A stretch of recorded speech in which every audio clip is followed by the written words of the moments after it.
Hello नमस्कार प्रिय मित्रांनो, अनोखी लाईफ मध्ये तुमचं मनापासून खूप खूप स्वागत आहे। आज आपण आठवणीचे पक्षी हे पुस्तक पाहणार आहोत। हे पुस्तक पाहत असताना या पुस्तकाचे लेखक आहेत प्रल्हाद सोनकांबळे आणि प्रल्हाद सोनकांबळे यांचं पुस्तक आहे आठवणीचे पक्षी। ते आज आपण पाहणार आहोत आणि हे पाहत असताना या पुस्तकामधला जो काही महत्त्वाचा भाग आहे तो आपल्या अभ्यासाच्या दृष्टीने असेल आणि परीक्षेमध्ये उत्तर लिहिण्याच्या दृष्टीने असेल। हा भाग पाहत असताना आपण त्याला सारांश रूपाने पाहणार आहोत। तर हे सारांश रूपाने पाहण्याचा उद्देश असा की यामधला जो काही भाग आहे किंवा यामधला जो काही कंटेंट आहे किंवा असं म्हणा की हे पुस्तक जे आहे ते विविध जे काही आपले विद्यापीठ आहेत त्यांच्यासाठी सुद्धा त्यांनी हा लागू केला आहे। त्याचप्रमाणे महाराष्ट्राच्या बाहेर सुद्धा या पुस्तकाला खूप मोठी मागणी आहे आणि किंवा परदेशात सुद्धा याचे अनुवाद सुद्धा जास्त झाले आहेत असं आपला म्हणता येतं। तर हे जे काही अनुवाद म्हणा किंवा इतर गोष्टीमुळे आणि त्यांचं जे काही नावलौकिक झालं किंवा ह्याच्यातला जो काही कंटेंट आहे एक संशोधन वृत्तीने खूप महत्वाचा आहे आणि तो संशोधन वृत्तीने पाहत असताना मग आपण कुठेतरी मर्यादा घालायला पाहिजे त्याला। त्यामुळं आपला जो काही अभ्यास आहे तो करत असताना आपल्या परीक्षेच्या दृष्टीनं आणि आपल्याला समजून घेण्याच्या दृष्टीनं तो सारांश रूपाने पाहणार आहोत। तर हे जे काही पुस्तक आहे आपलं आठवणीचे पक्षी, या आठवणीच्या पुस्तकामध्ये किंवा आठवणीचे पक्षी या पुस्तकामध्ये जो काही महत्वाचा भाग आहे तो पाहत असताना आपण लेखकाचा परिचय पाहणं अतिशय महत्वाचं असतं, ते तुम्हाला सुद्धा माहित आहे। तर हे जे काही आपले लेखक आहेत आजचे, ज्यांचं नाव आहे सोनकांबळे सर, तर हे या लेखकांचा जन्म उस्मानाबाद जिल्ह्यामध्ये 1943 साली झाला आणि यांचा मृत्यू 2010 मध्ये औरंगाबाद या ठिकाणी झाला आहे। तर यांची जे काही त्यांचे लेखन आहे त्याच्यामध्ये नाटकाचा सुद्धा त्याच्यामध्ये भर येतो। तर हे जे काही पुस्तक आहे ते तुम्ही पाहिलंच असतं, जसं तुम्हाला स्क्रीनवर सुद्धा दिसते की आठवणीचे पक्षी। तर हे जे काही पुस्तक आहे तुम्ही त्याच्या मागचा भाग वाचला असेल असं मी समजेन। जे काही मागचं पृष्ठ आहे ते सुद्धा कधी कधी उत्तर लिहिताना तुम्हाला त्याच्यामधला तो जो काही त्यांनी म्हटलं आहे ते ॲज इट इज त्याचा वापर करता येतो, तर ते सुद्धा तुम्ही पाठ करून ठेवावे। त्यानंतर हे जे काही आपले लेखक आहेत आजचे ते एक दलित समाजातून येतात, परंतु अगोदरचे जे काही लेखक आहेत जे आपल्या मराठी साहित्यामध्ये लिहित होते त्यांची लिहिण्याची एक वेगळी जाणीव होती किंवा असं म्हणा की त्यांनी जे काही पाहिलं आहे किंवा त्यांचा जे काही आक्रोश आहे, संताप आहे, चीड आहे, जातीवादाविषयी असणारं त्यांचं जे काही एक विरोधी धोरण आहे किंवा एक विद्रोही भावना आहे, या सगळ्या भावना तशाच यायच्या। म्हणजे त्यांचं लेखन कसं आहे तर एक उर्वबडावपणा आहे, त्याने ते आपला जो काही राग आहे तो व्यक्त केला आहे किंवा ते म्हणजे अशा प्रकारे त्यांचं म्हटलं जातं की त्यांच्या लेखनावर एक साहित्य म्हणून आक्षेप घेतला जायचा। परंतु याच्यामध्ये अपवाद म्हणजे आपले हे लेखक सोनकांबळे, कारण त्यांनी जे काय पाहिलं आहे त्यांच्या जीवनामध्ये तर यांच्या जीवनापेक्षा आणखी किती विदारक असू शकतं असं आपल्याला जास्तपणे सांगता येत नाही। कारण दुःख, दैन्य, दारिद्र्य, शोषण या लहानपणापासून भेटतात, म्हणजे याच्यापेक्षा काय पाहिजे। ज्या मुलाला आईबाप नसताना वाढला आहे, पुढे गेला आहे, सगळं काही नसताना त्याला अशा गोष्टी सहन कराव्या लागल्या, तर मग तो इतक्या शांतपणे सांगतो, म्हणजे याचा जो काही भाग आहे तो किती महत्वाचा असेल पहा। तर यातला जो काही त्यांनी भाग सांगितला आहे म्हणजे त्यांनी काही जे काही दाहक अनुभवला आहे, जे काही संतप्त वातावरण पाहिलं आहे किंवा आक्रोशाची भावना पाहिली आहे किंवा जातीवाद पाहिला आहे, जे काही त्यांनी पाहिलं आहे, जे काही त्यांनी दुःख झेललं आहे, जे दुःख स्वतःच्या एका जीवनामध्ये त्याचा एक अविभाज्य भाग होता, ते त्यांनी कसं एक शांत भाषेमध्ये, एक समजूतदार भाषेमध्ये असं अलगदपणे आपल्याला ते सांगितलं आहे। ते सांगत असताना मग त्यांच्याविषयी खूप सारे लोक विवेचन करतात की इतकं आयुष्य झेलणारा, आयुष्यभर ते सहन करणारा व्यक्ती जेव्हा भेटतो किंवा आपण एखाद्याला भेटतो तर कसं करतो, एकमेकाशी आपण त्याच्या गळी भेटू घेतो किंवा त्याच्या हातात हात घालतो। तर हा जो काही मनुष्य आहे तो काय करतो, म्हणजे हे आपले लेखक काय करतोय, ते कुणाला भेटले की एक मंद स्मित हास्य करतात, हसून आपल्या पिशवीतले एक सुवासिक फुलं देतात, हा त्यांचा एक वेगळेपणा आहे। तर ही गोष्ट काय म्हणतात एक मयाळू माणसाची, प्रेमळ माणसाची असं आपल्याला जाणून येतं। तर यांच्या भाषेमध्ये जे काही एक गोडवा आहे, एक म्हणजे जे काही मराठीपणा आहे त्याच्यामध्ये आपलं जे काही उदगीरची साईडची भाषा आहे तो भाग त्याच्यामध्ये येतो। म्हणजे एखादी गोष्ट आहे त्याच्यावर कसं पांघरून घालावं, त्याला कसं सुवासिक करावं, अशा प्रकारचा भाग त्यांच्या त्या लिखाणामध्ये दिसतो। त्याचप्रमाणे यांचं जे काही लेखन आहे इंग्रजी, जपानी, फ्रेंच आणि इतर आपल्या भारताच्या भाषेमध्ये सुद्धा त्यांचं अनुवादन झालं आहे। त्याचप्रकारे यांचं जे काही लेखन आहे, यांनी जी काही सुरुवात केली ती अस्मिता दर्श या त्रैमासिक मासिकामधून त्यांनी सुरुवात केली।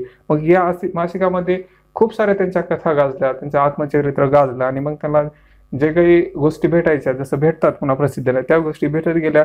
याचमुळं पुन्हा त्यांनी जसे की अगोदर पुन्हा काही ग्रंथ लिहिले, जसं की असं हे सगळं, काय नाव आहे, असं हे सगळं, पोत आणि पदर, यासारखे ग्रंथ सुद्धा त्यांनी लिहिले आहेत.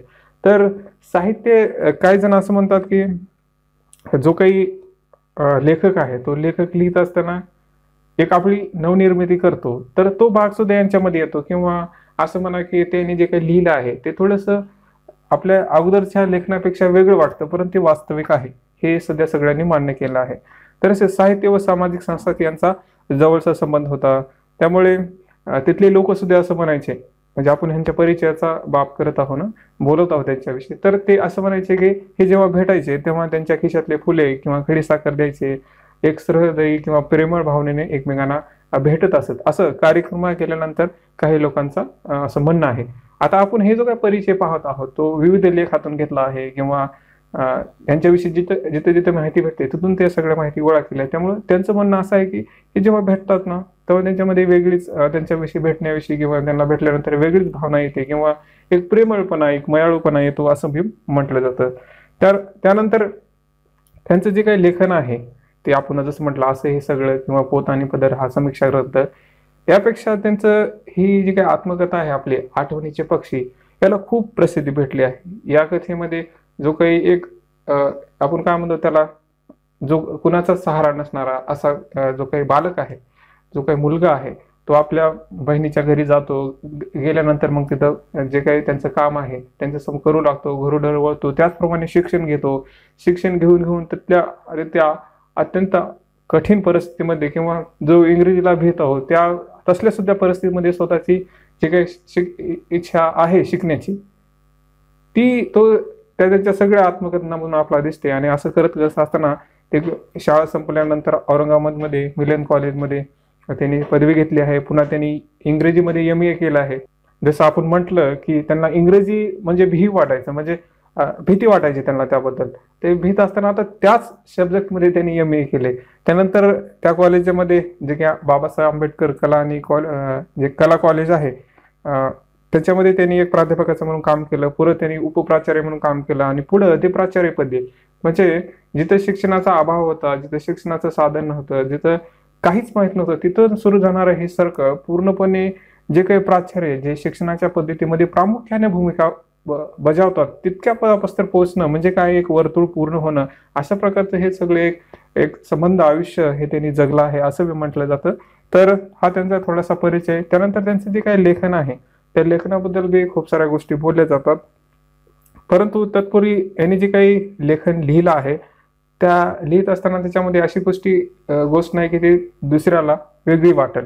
काही जण आक्षेप घेतात, हा तर भाग सोडला, तर त्यांच्या या सगळ्या आत्मकथनामुळे त्यांना खूप सारी प्रसिद्धी भेटली आहे. ऑल इंडिया बुद्धिस्ट टीचर कॉन्फरन्समध्ये सुद्धा त्यांचं एक स्वागताध्यक्ष म्हणून म्हणा, किंवा त्या संमेलनाचे अध्यक्ष म्हणा, किंवा दलित साहित्य संमेलनाचे अध्यक्ष सुद्धा ते बनले आहे. त्यानंतर 1983 साली त्यांना साहित्य अकादमीचा सुद्धा पुरस्कार भेटला आहे या आठवणीचे पक्षी या पुस्तकाला.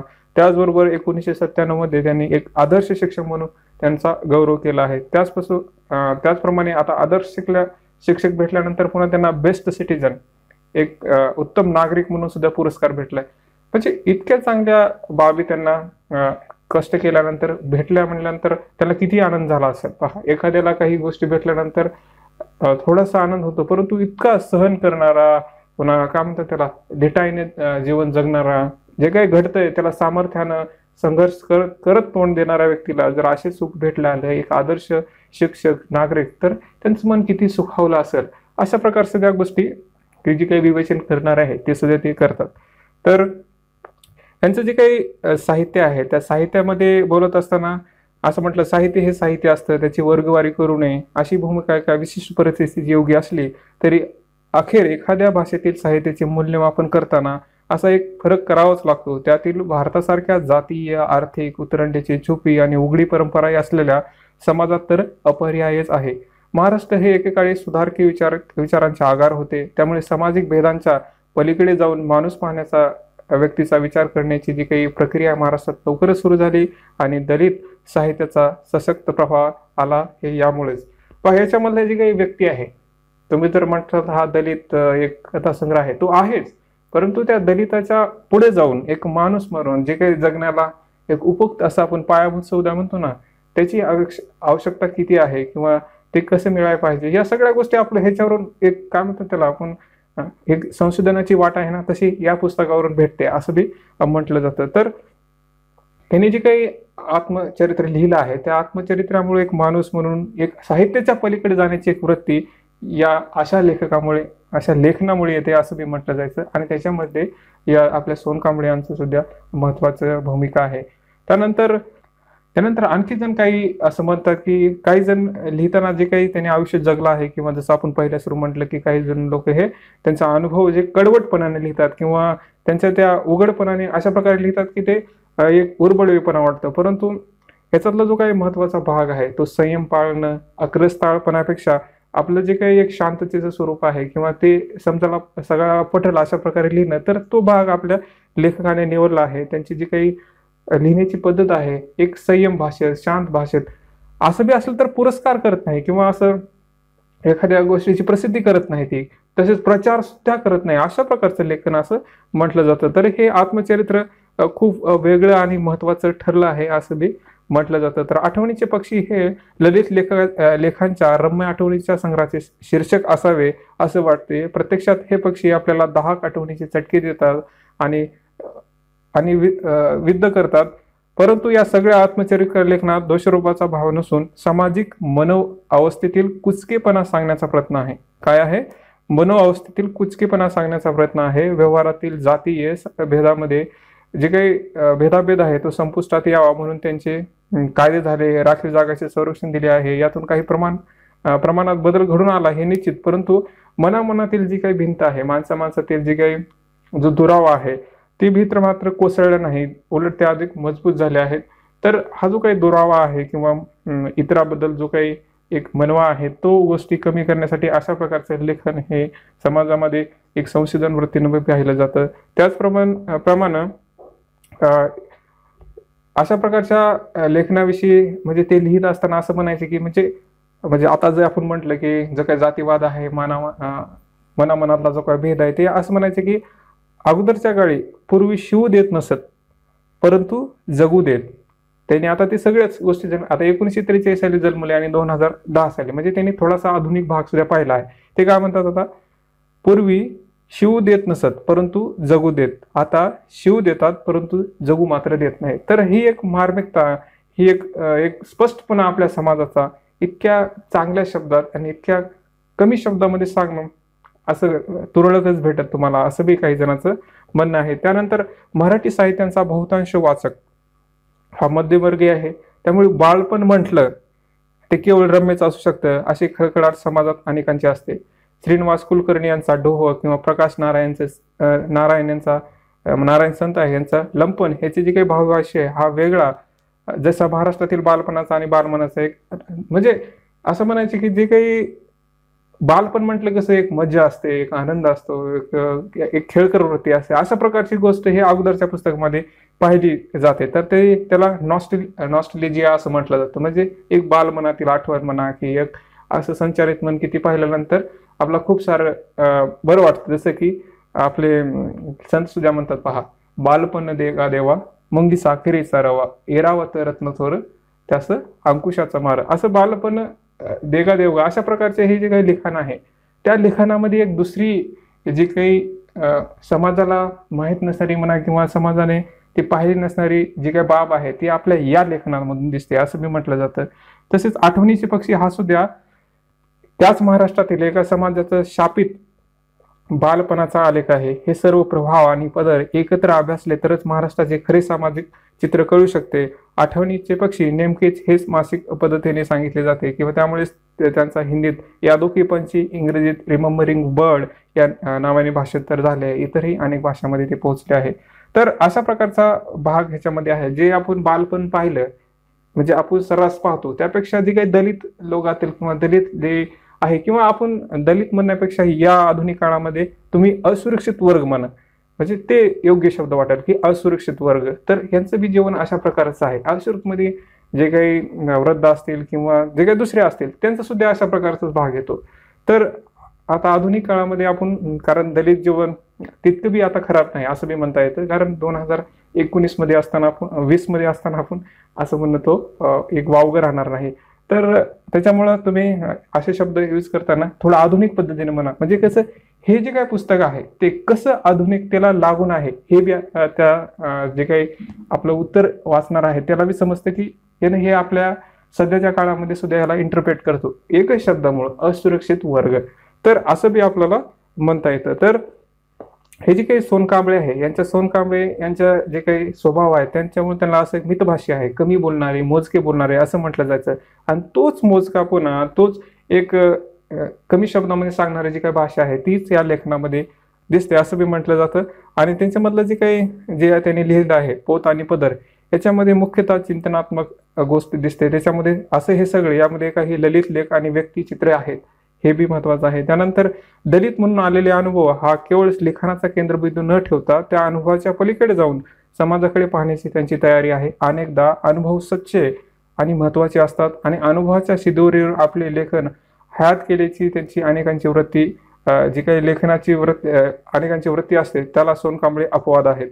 किंवा मराठी साहित्य परिषदेचे संमेलन आखाडा बाळापूर येथे झाले होते, त्याचे ते अध्यक्ष होते. त्यावेळी त्यांच्या केलेल्या भाषणात हे असंच सुरू होता. म्हणजे त्यांचं जे काही लेखन आहे ते अनुभव सच्चे आहेत आणि महत्वाचे आहेत, अशा प्रकारचं लेखन हे त्यांच्या सगळ्या गोष्टींमधून दिसतं. म्हणजे ते बोलताना किंवा ते लिहित असताना ते सगळ्या गोष्टींमध्ये दिसतं असं म्हटलं जातं. तर जे काही आजवर मराठीमध्ये आलेली आत्मचरित्रे आहे किंवा सामाजिक उपेक्षेचे अनुभव सांगणारे आजवरचे सर्व लिखाण, यातील जे वेगळे सूर होते त्यात पक्षी लक्षणीय ठरले. ते यामुळेच अनुभवाचा विखार आणि आपल्या समाजाचे कार्य दांभिकपणा सांगण्याचा थेटपणा तर होताच. हे बी शब्द महत्वाचे आहेत पहा. दांभिकपणा सांगण्याचा थेटपणा तर होताच, परंतु त्यावेळी मराठवाड्यातील उदगीर परिसरातील बोलीभाषेचे सौंदर्य टिपण्याचा साहित्यिक प्रयासही त्यात होता. त्यानंतर केवळ अनुभवाच्या दाहकतेचे भांडवल न करता आपल्या लिखाणाकडे लेखकाची निर्मिती म्हणून एक त्याच्याकडे पाहणे किंवा त्याची ताकद म्हणून पाहणे हा सुद्धा भाग त्यांच्या लेखनामध्ये येतात. त्यानंतर महाराष्ट्रामध्ये जे काही आपण महाराष्ट्राचा सुवर्ण महोत्सव म्हणतो, त्या काळामध्ये किंवा अगोदरच्या काळामध्ये जे काही परिस्थिती बदलत गेली ते पाहण्यासाठी हे जे काही पक्षी होते ते राहिले नाही असं मी म्हटलं जातं. किंवा असं म्हणा की जे काही वरवरचे फसवेगिरी दिसते आपल्या समाजामध्ये, एक तर दुसरीकडे जावं लागतं, म्हणजे वरवरची जी काही फसवेगिरी दिसते, म्हणजे एकीकडे एक भाग दावला जातो, दुसरीकडे दुसरं, म्हणजे बोललं तसं करत नाही, पुढं आलं तर चांगलं बोलायचं नाही, तर म्हणजे अशा प्रकारची जी काही फसवेगिरी आहे समाजामध्ये ती जी काही आहे ती खंत बाळगतच ही आठवणीची पक्षी अथांगात उडून गेले असतील असं प्रकारचं म्हटलं जातं. तर हा त्यांचा थोडासा परिचयाविषयी भाग होता. जो काही परिचय आहे तो परिचय जे काही लेख आहे त्या लेखामधून घेतला आहे. तर तुम्हाला जर पाहायचं असेल ना हे जे काही लेखक कुठले आहेत, म्हणजे आपण जे काही ह्याच्यामध्ये नमूद केलं आहे ते कुठून आहे, तर शेवटी हा जो काही पूर्ण आपली PDF फाईल आहे त्या PDFच्या शेवटी पेजवर रेफरन्स म्हणून आहे किंवा आपण संदर्भ म्हणतो ना, तो भाग तिथे क्लिक केल्यानंतर तुम्ही डायरेक्ट तिथं जाता, तर ते तुम्ही वाचू शकता. तर ही जी काही PDF आहे ती आपल्याच टेलिग्राम चॅनलवर जेव्हा हा व्हिडिओ येईल किंवा हा जो काही व्हिडिओ आहे त्या व्हिडिओ झाल्यानंतर संध्याकाळी त्याची PDF येईल किंवा 1-2-3 दिवसांनी येईल, त्याच्यामध्ये काही जर करेक्शन असेल तर अशा प्रकारचा भाग तुम्ही स्वतः हे PDF घेऊन किंवा त्याच्या मागे जे काही रेफरन्स आहे ते स्वतः वाचू शकता. तर पुढचा जो काही भाग आहे येणारा तो आपल्या पुस्तकामध्ये वाचूया. त्यांचे जे काही मनोगत व्यक्त केलं आहे त्यांनी, तर ते आपण वाचूया आणि त्याच्यातला जे काही अर्थ आहे ते सुद्धा समजून घेण्याचा प्रयत्न करूया. आणि ही प्रस्तावना झाल्यानंतर या पुस्तकाची मग त्या पुस्तकातला जो काही महत्वाचा भाग आहे, जो काही आपल्याला त्याच्यातले उदाहरण घेऊन समजून घ्यायचं आहे तो सुद्धा आपण करूया. त्यानंतर जे काही महत्वाचे लेख आपला जे इंटरनेटवर आहे त्याच्याविषयी थोडं बोलूया. त्यानंतर हा जो काही आपला प्रदक्षिणा खंड आहे त्याच्यामधलं मी थोडंसं एक पेजच आहे, फक्त एक म्हणा थोडंसं आहे त्यांच्याबद्दल लिहिलं आहे, ते सुद्धा आपण वाचण्याचा प्रयत्न करूया. आणि शेवटी विश्लेषण करूया, जेणेकरून हे जे काही पक्षी आहे ते पक्षी आपल्याला कायम आठवणीतच राहतील. तर करूया सुरुवात पुढच्या भागाला, जो काही आपल्या ऍक्च्युअल पुस्तकाची प्रस्तावना आहे. आता तुमचं जर पुस्तक असेल ना तुमच्या समोर, तर तुम्ही पुस्तक घ्या, त्याच्यामध्ये पेज नंबर 1 वर या. पहिल्या पॉज करा आणि 1 वर या. आपण सगळेजण वाचत त्याचा अभ्यास करूया आणि त्याच्यातला जे काही महत्वाचा भाग आहे तो सुद्धा आपण त्याला किती महत्व द्यायचं ते पाहूया. म्हणजे तुम्ही अंडरलाईन सुद्धा करू शकता त्याला. तर ह्याला वेगळे प्रमाणे दाखवता आला असतं म्हणजे स्क्रीनवर घेऊन, परंतु ते काही यथायोग्य वाटणार नाही कारण खूप साऱ्या गोष्टी आहेत त्याच्यामध्ये. तर पहा, 5व्या आवर्तीच्या निमित्ताने आठवणीचे पक्षी जे आज 5वी आवर्ती येते याचा मला आनंद होतोय. पहा त्यांचे शब्द कसे पाहत, होत आहे असं म्हटलं नाही, ते होतंय आणि तसे होणे साहजिक साहजिक आहे. आता आपण त्याला आहे असं म्हणतो, परंतु ती लिखाणाची शैली पाहत येते, ते शब्द कसे जोडले आहेत. तुम्हाला जर तुम्ही जर पाहत असाल तर ते नक्की पुस्तकामध्ये पहा, ते कसं आहे, होत आहे. आपण होत आहे असं म्हणतो ना, ते कसं आहे, होत आहे म्हणजे आहे ऑटोमॅटिक येतं, ते लागून जोडून येणारे शब्द. तसे होणे साहजिक आहे, कारण दुःख, दैन्य, दास्य, दारिद्र्य हे शब्द तुम्ही कुठेही वापरू शकता. म्हणजे जे काही आपले हे आहे पॉवर्टी बद्दल येत असेल किंवा भूकमारीबद्दल येत असेल किंवा जे काही कुठल्याही गोष्टीबद्दल आपल्या जीएस मध्ये हे शब्द वापरू शकता तुम्ही मराठीमधून पेपर लिहित असताल तर. आणि तुम्ही जर मराठीमधून उत्तर लिहित असाल म्हणजे तुमचं जर लिहिण्याचं जो काही माध्यम आहे मराठीमध्ये असेल तर तुम्ही आपल्या चॅनलवर सुद्धा ते काही काही लेख असतात किंवा जे काही संपादक आहे त्याच्यात सुद्धा जे काही महत्वाचं आहे ते मी पाठवत असतो, तुम्ही तिथं जॉईन करू शकता. तर ह्याच्यामधलं जे म्हणायचं म्हणजे काय, हे दुःख, दैन्य, दास्य, दारिद्र्य हे शब्द तुम्ही वापरू शकता. आणि पोरकेपणा याला कोणीही जवळ करेल असे वाटते. ते काय म्हणतात, आठवणीचे पक्षी आज 5वी आवर्ती येते याचा मला आनंद होतो आहे आणि तसे होणे साहजिक आहे, कारण दुःख, दैन्य, दास्य, दारिद्र्य आणि पोरकेपणा याचा कोण जवळ करेल असे वाटले होते. म्हणजे अशा गोष्टीला कोण जवळ करेल असं त्यांना वाटलं होतं, कारण साधारणतः या सर्वच बाबीपासून मानवी समाजात ते सर्वच जण सहसा दूर जाऊ इच्छितात. खरं आहे ना, जे काही आपला एखादा गोष्ट म्हणजे तुम्ही चांगला ड्रेस घातला आणि एखादा वंगळा म्हणजे शेंबडा आहे किंवा लोळा आहे किंवा तो जेवण्यासाठी पैसे मागत आहे, त्यासाठी तुम्ही त्याला जवळ घेता का? नाही ना. तेच गोष्ट ते म्हणतात की साधारणतः अशा सर्व बाबीपासून मानवी समाजातले सर्वजण सहसा दूर जाऊ इच्छितात. एवढे मात्र खरं की या सर्व बाबी सर्वत्र सत्य स्वरूपाच्या असून त्यांनी नुसती मानवी जीवनालाच नसून सर्व प्राणी मात्राला व्यापून टाकले आहे. अशा प्रकारचे दैन्य जीवन. एवढे मात्र खरे आहे की इतर प्राणी मात्राला होणारे दुःख हे वेगवेगळ्या हावभावाने व्यक्त करत असल्यामुळे. आता इथे शब्द पहा, तुम्ही पाहताय ना हे पुस्तक, जर पाहत नसेल तर नक्की पुस्तक असेल तर नक्की काढा आणि नक्की पहा, त्याच्याकडे पहा ते शब्द कसे वापरले त्यांनी. करत असल्यामुळे म्हणजे आपण जी काही भाषा शैली म्हणतो किंवा लिहिण्याची एक लकब म्हणतो ते अशा प्रकारचे करत असल्यामुळे. आपण काय म्हणतो, करत असल्यामुळे. इथे त्यांनी जोडला शब्द करत असल्यामुळे, करता असल्यामुळे, करत असल्यामुळे असा शब्द आहे. ज्यांच्याकडे पुस्तक नाही त्यांच्यासाठी म्हणजे दोन्ही शब्द जोडलेले आहेत. तर करत असल्यामुळे व आपली त्यांची समजून घेण्याची ताकद कमी पडत असल्यामुळे. पहा शब्द. एवढं मात्र खरं की प्राणी मात्राला होणारे दुःख हे वेगवेगळ्या हावभावाने व्यक्त करत असल्यामुळे व आपली त्यांना समजून घेण्याची ताकद कमी पडत असल्यामुळे आपला ते कळे तसे दुरूप असतात. पण आपण मानव असल्यामुळे आपल्याला झालेले जे काही सुख दुःख आपण आजही एकमेकाजवळ बोलू दाखवू शकतो व सांगणारा व ऐकणारा अजूनही घाईत का होईना सांगतो व ऐकतो, म्हणून तो थोडा बहुत का होईना घाईपासून दूर जातो व संपूर्ण जीवजीवांचा विचार करतो, कारण यावरील बाबी सर्वव्यापी असून कोणालाच त्या नाकारता येत नाहीत. म्हणून तो आणि त्या जीवन जगण्याच्या फेरीत खूप खोलवर रुंतून गुंतून बसलेल्या दिसतात आणि त्यापासून कोणीही दूर जाऊ शकत असेल तरी जाऊ शकत नाही. खरं म्हणजे दुःख, दैन्य, दास्य, दारिद्र्य व पोरगेपणा कुणीही स्त्री पुरुषाला अगदी घट्ट धरून ठेवते, बिलकुल हलू देत नाही, कारण ते खरे काव्य असते. तर हे जे काही दुःख, दैन्य, दास्य, दारिद्र्य, पोरगेपणा आहे याच्यामुळं माणूस त्या वर्तुळामध्ये बाहेर येतच नाही. हे सदाच त्याला बिलगलेले असतात. ते असं म्हणतात की जे अगोदरचा भाग पाहिला त्याच्यामध्ये असं म्हणतात की प्राणी मात्राने कसं करायचं नेमकं, त्यांना तर बोलता येत नाही, त्यांना तर सांगता येत नाही. मग हे जे काही मानव आहेत ते मानवाला याच्यापासून दूर बी जाता येत नाही असं बी ते म्हणतात. दोन्हीचा विचार आहे, प्राणी मात्रांचा बी आहे आणि आपल्या ह्या मानवाचा सुद्धा आहे. त्यात अगदी करंजी सारख्या करून रस भरलेला असतो. इथले बघा विशेषण पहा. आता या दुःखामध्ये किंवा असं बोलत असताना त्या काय म्हणतात, त्यात अगदी करंजी सारखा करून रस भरलेला असतो आणि त्यामुळे माणसं त्याला जवळ करण्याचा आणि त्यांना त्याला जवळ करण्याशिवाय गत्यंतर नसते आणि असं जवळ करूनच ते आपले पुढील मार्गक्रम करत असतात. आणि तसं करताना त्यांना स्त्री पुरुषाला विशेष करून स्त्रीला जास्त जड झालेलं हलकं वाटतं आणि तिला किंवा त्याला इतराशी समरस झाल्याचा आनंद होतो. आणि तसं झाल्यास अगदी सर्वांचे आठवणीचे पक्षी वाचताना व वाचल्यावरच. म्हणजे असं एकमेकाचं दुःख एकमेकांना सांगितलं ना, जसं ही लेखक आपले हे पुस्तकाच्या माध्यमातून त्यांचं व्यक्त करतात, त्यांचं काही जीवन आहे ते एकमेकाला सांगितल्यानं कसं होतं की एक आनंद होतो, जे काही दुःख आहे ते कमी होतं. आपण म्हणतो ना सांगितल्यानं कमी होतं, तर तेच या शब्दामध्ये ते बोलत आहेत. जर तुम्हाला जे काही मराठी भाषा आहे ती थोडीफार म्हणजे ग्रामीण भाग समजत नसते तर थोडं त्याच्याकडे लक्ष द्या, शब्दाकडे काय म्हणतात आणि त्याला आपल्या पद्धतीने इंटरप्रेट करण्याचा प्रयत्न करा. दुःख हे सांगता येतं, पुढचा भाग पहा. दुःख हे सांगता येतं, ते आनंदाकडे नेत असतं. ते काय म्हणतात, परत परत पहा. दुःख हे सांगता येतं, ते आनंदाकडे नेत असते. दुःखातून होणारा आनंद हा आपोआपच दुःख विसरायला लावतो. दुःखातून होणारा आनंद हा आपोआपच दुःख विसरायला लावतो. खरं म्हणजे दुःख हे मोठं आहे. खरं म्हणजे दुःख हे मोठं आहे व सुख हे छोटं आहे, म्हणून दुःख मान्य आहे. हा किती एक चांगला शब्द आहे. तुम्ही कधी बी हे शब्दाचा यूज करू शकता तुमच्या या एसे मध्ये सुद्धा. का माणसामध्ये जे काही बोललं जातं ना, दुःख हे असं प्रकारचं आहे, तर ही बी एक प्रती तुम्ही तिथं जाऊ शकता. काय म्हणतात ते पहा. खरं म्हणजे दुःख हे मोठं आहे. खरं म्हणजे दुःख हे मोठं आहे व सुख हे छोटं आहे, म्हणूनच दुःख मान्य आहे.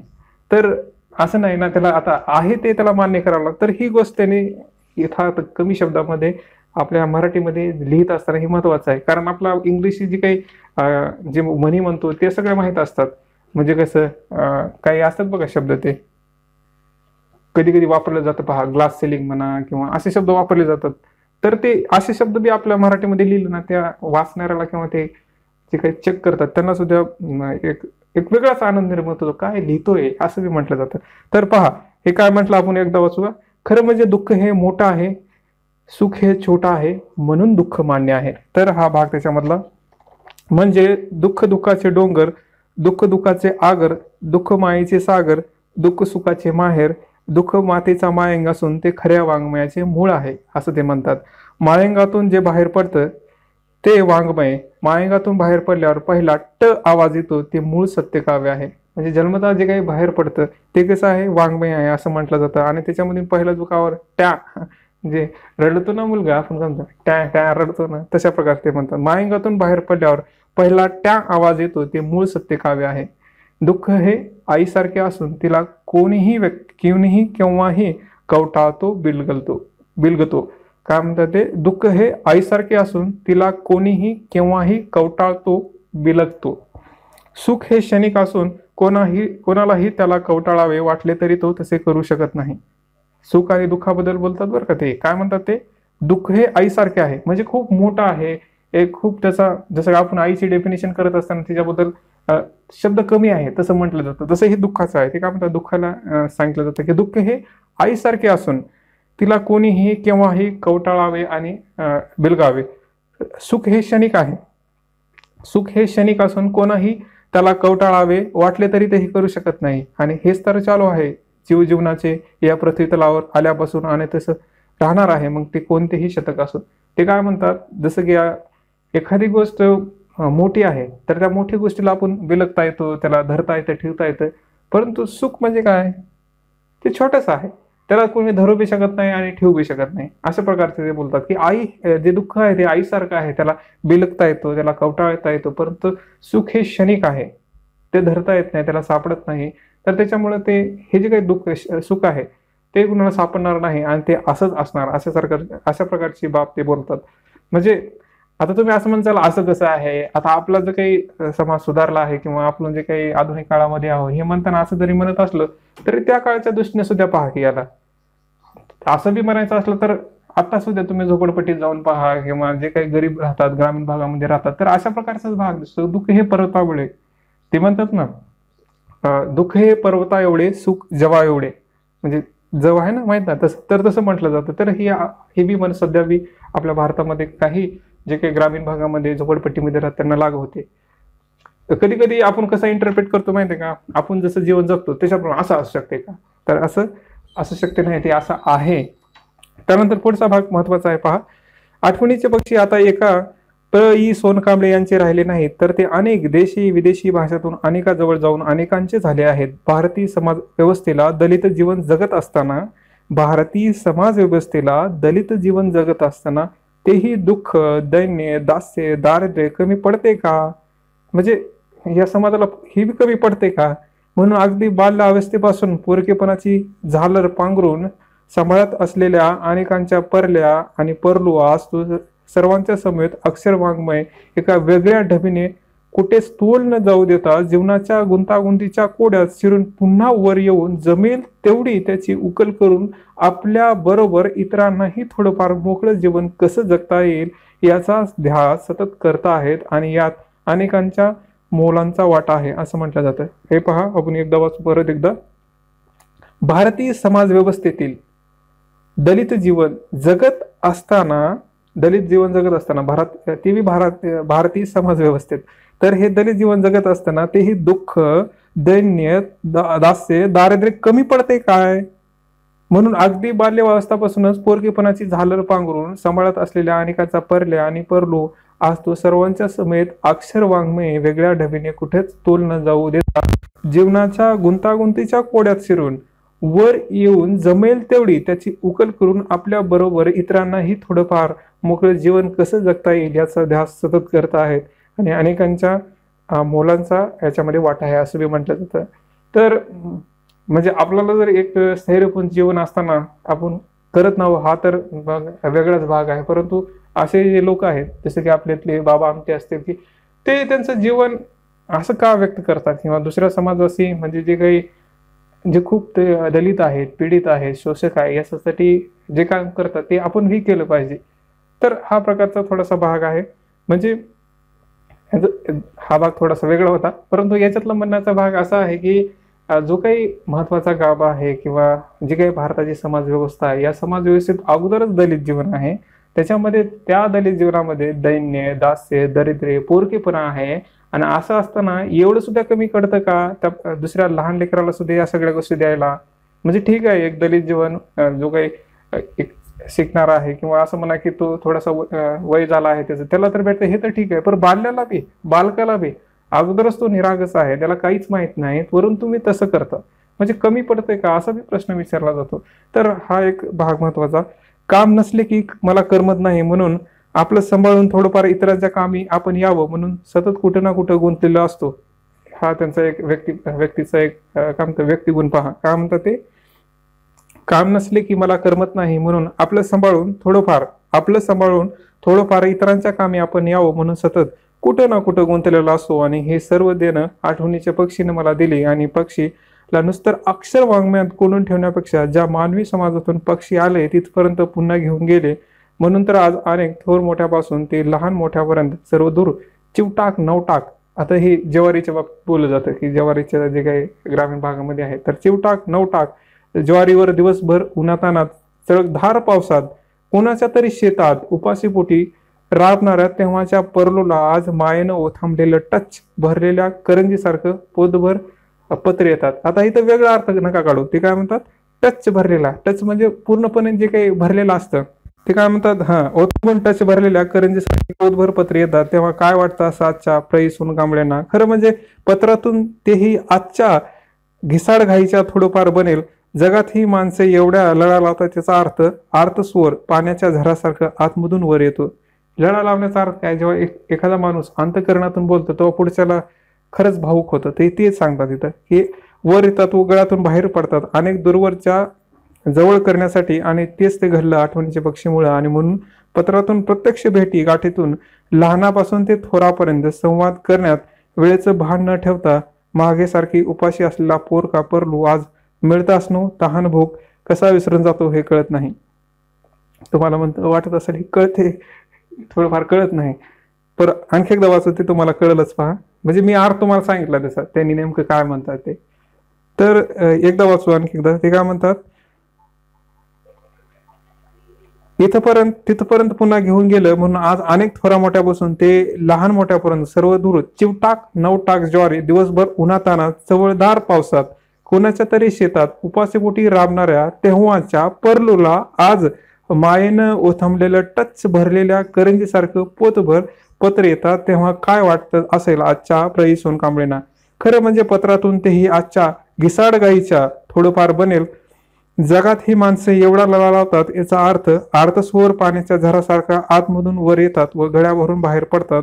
अनेक दूरवरच्या जवळ करण्यासाठी तेच घडलं आठवणीच्या पक्षीमुळे, आणि म्हणून पात्रातून प्रत्यक्ष भेटीगाठीतून लहानपणापासून ते थोरापर्यंत संवाद करण्याचा वेळेचं भान न ठेवता मागे सारखी उपाशी असलेला पोरगा पोरलो आज मिळतासनाहून तहान भूक कसा विसरून जात हे कळत नाही. माणसाचं भलं भलं हाच खरा हेतू वाटतो. तर अशा प्रकारचा भाग म्हटला जातो. तुम्ही वाचताना त्याच्याकडे मन आणि सगळेच आकर्षित करून वाचलं तेव्हा तुम्हाला ते समजेल त्याचा अर्थ. नाहीतर तुम्ही ढोबळमाना घेतला तर ते ढोबळमानासारखंच होईल. तर ते समजून घ्यायचा प्रयत्न करायचा मधला भाग तुम्हाला सांगितलंय थोडंफार. त्यानंतर पहा, त्यानंतर आठवणीचे पक्षी अनेक विद्यापीठातून वेगवेगळ्या पातळीवर अभ्यासले जात असल्यामुळे, आता इथं थोडंसं लोकांच्या टीकेबद्दल सुद्धा बोललं जातं पहा, ते हे बी लक्षात घ्या तुम्ही काय म्हटलं जातं पहा. आठवणीचे पक्षी अनेक विद्यापीठातून वेगवेगळ्या पातळीवर अभ्यासले जात असल्यामुळे अनेक मुलांचे पत्र अनेक अडचणीसाठी येतात. एवढंच काय, शिक्षक प्राध्यापकांचाही अनेक पत्र येतात. त्यात कित्येकांना शैलीचं वेळ लागलेलं असतं.